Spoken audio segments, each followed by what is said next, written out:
تو سوال یہ ہے، ہمارا آج کا سوال حضرت سے یہ ہے کہ ہندو دھرم میں خدا کا تصور کیا ہے؟ جیسے ہر مذہب کے اندر خدا کا تصور ہوتا ہے، تو ان کے ہاں خدا کا تصور کیا ہے؟ جی بالکل، ہندو دھرم کے اندر خدا کا تصور ہے۔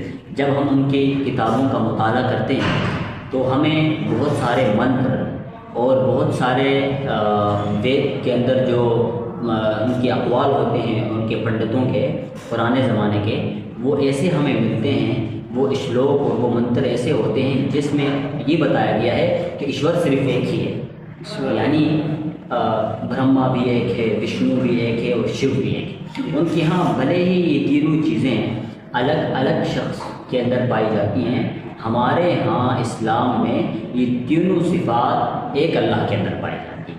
یعنی برہما کے معنی ہوتے ہیں اس فرحان کا رچیتیا اور رچناکار، خالق کائنات، master of world, creator of universe. وہ کون ہے؟ صرف اللہ ہے، ان کے ہاں الگ ہے۔ برہما ہو گیا، وشنو میں پالنے والا، اور شیو میں موت دینے والا۔ یہ ساری کی ساری چیزیں ان کے یہاں الگ الگ، اس میں یہ بچے دینے والا ہے، اور یہ پالنے والا ہے، یہ خالق کائنات ہے، وغیرہ وغیرہ۔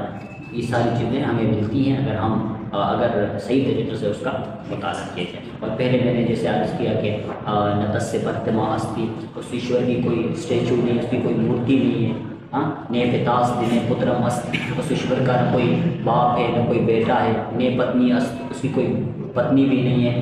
صحیح اسی طرح بہت سارے منتر ہیں جن سے ہمیں یہ پتہ چلتا ہے کہ ہندو دھرم میں بھی ایک خدا کی عبادت کرنے کی اور ایک خدا کی پوجا کرنے کا حکم دیا گیا ہے۔ یہ تو پنڈتوں کی نااہلی اور ان کے ساتھیوں کی وجہ سے انہوں نے چھپا دیا ہے کہ 33 کروڑ دیوی دیوتاؤں کا مانو، ورنہ ایک خدا کا تصور ہندو دھرم لوگوں کو انہوں نے مشکلات میں ڈالا، آسانی نہیں پیدا کی۔ دین اسلام تو آئے آسانی پیدا کرنے کے لیے، عورتوں کو حقوق دیے، لیکن ان کے مذہب کے اندر میرے خیال سے بہت مشکلات ہوں گی۔ اسلام کے اندر جب کوئی مر جاتا ہے تو اسے قبر کے اندر دفن کیا جاتا ہے، تو یہ ہندو دھرم میں کیا ہے؟ اس کو میرے خیال سے جلایا جاتا ہے۔ میں نے یہ دیکھا جاتا ہے کہ لکڑیاں جمع کی جاتی ہیں اور اس کو پھر اس کو جلایا جاتا ہے، کیونکہ اس میں جب تک جلائیں گے نہیں تب تک اس کی آتما کو شانتی نہیں ملے گی۔